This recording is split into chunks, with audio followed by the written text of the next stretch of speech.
हो. पहिल्या शॉटची मेमरी काय आहे first on the sets of jam? खूप भीती वाटत होती. वरनं ते म्हणले तसं ऊन होतं आणि त्यावेळेला आपल्याला एवढं वाटत नाही ना की आपण एवढं लांब एवढा मोठा प्रवास करू किंवा ह्यातनं एवढं काहीतरी होईल की आपण महाराष्ट्र काय जगभर फेमस होऊ, भारतभरही फेमस होऊ आणि एका देवीचं काम करतो ह्याची तेव्हा एवढी ग्रॅव्हिटी किंवा त्याचं तेवढं काय म्हणता येईल तेवढं वजन नव्हतं. तेव्हा मी एक कलाकार होते, नवीन आलेली आणि मी घाबरत होते कारण महेश सर मला डिरेक्ट करत होते. पण त्या क्षणाला खरं तर काही वाटलं नाही. एक कलाकार म्हणून मी तो शॉट केला. सरांनी मला खूप कॉपरेट केलं. त्यांची सिनियरिटी वगैरे कुठेच मला जाणवली नाही. He was a very nice director. ओरडले नाहीत ते अजिबात, काहीच नाही. आणि आम्ही खूप छान, त्यांनी खूप समजावून सांगितलं आणि तो शॉट खूप चांगला झाला. सो पहिला शॉट तरी कमाल होता. पण त्याच्या पुढचाही प्रवास ह्यांनी म्हणा जी नावं आत्ता घेतली जातात ती खरंच इतकी महत्त्वाची आहेत.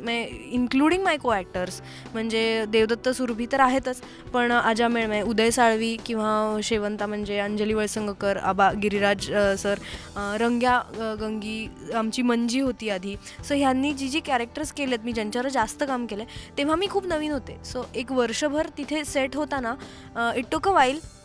खूप मला पण भीती वाटत होती, वेळ लागत होता, पण सगळ्यांनी समजून घेतलं, सगळ्यांनी आपलंसं केलं आणि म्हणून हा 1 वर्षाचा प्रवास किंवा 1.5 वर्षाचा प्रवास न होता चांगला 3 वर्षाचा प्रवास झाला आणि it was a hit. It was a big success with everybody's efforts. So या.